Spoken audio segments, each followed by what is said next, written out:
সমকামী বিয়ের ব্যাপারে যারা উৎসাহী তাদের জন্য সুখবর। বছরের শেষেই সমকামী বিয়েকে বৈধতা দিয়েছে দেশটি।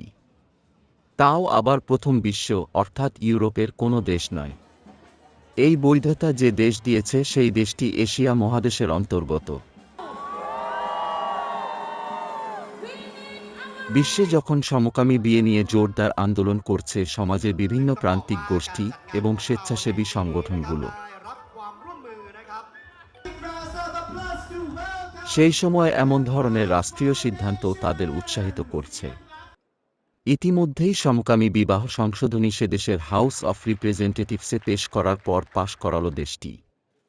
হাউস অফ রিপ্রেজেন্টেটিভসের একটি কমিটি সেদেশের সিভিল অ্যান্ড কমার্শিয়াল কোডের একটি খসড়া সংশোধনী অনুমোদন করেছিলেন, যা সমকামী বৈবাহিক অধিকার নিশ্চয়তা দানের ব্যাপারে দেশটিকে দক্ষিণ পূর্ব এশিয়ার প্রথম রাষ্ট্র হওয়ার পথে এগিয়ে দিয়েছে।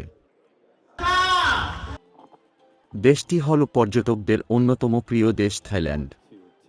সমকামী বিয়েকে স্বীকৃতি দেওয়ার ব্যাপারে ইতিমধ্যেই এশিয়ার দুটি দেশ ইতিহাসে নাম লিখিয়েছে। সেই দেশ দুটি হল তাইওয়ান ও নেপাল।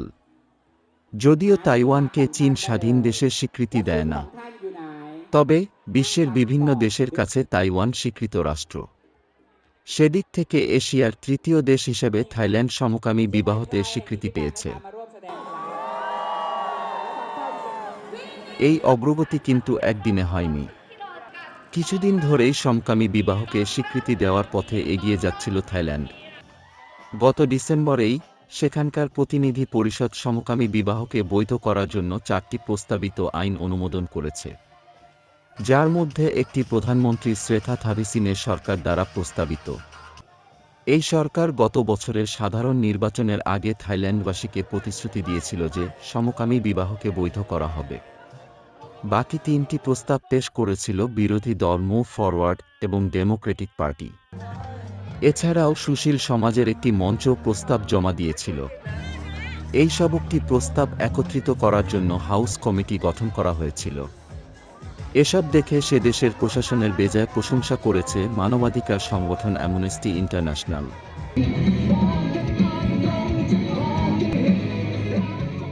রাষ্ট্রসংঘের সংস্থাটি জানিয়েছে, এলজিবিটিআই জনগণের অধিকারের জন্য একটি সাহসী উদাহরণ স্থাপন করার সুযোগ থাইল্যান্ডের কাছে এসেছে। আর সেই সুযোগ নিতে ইতিমধ্যেই থাইল্যান্ড তাদের বিবাহ আইনে বেশ কিছু বদল এনেছে। স্বামী স্ত্রীর বদলে আইনে স্থান পেয়েছে দম্পতি শব্দ। এই দেশের রাজধানী ব্যাংকক এবং বড় শহরগুলোয় খোলাখুলি সমকামী, উভকামী এবং ট্রান্সজেন্ডার সম্প্রদায় তাদের যৌন আচরণ পালন করে থাকেন।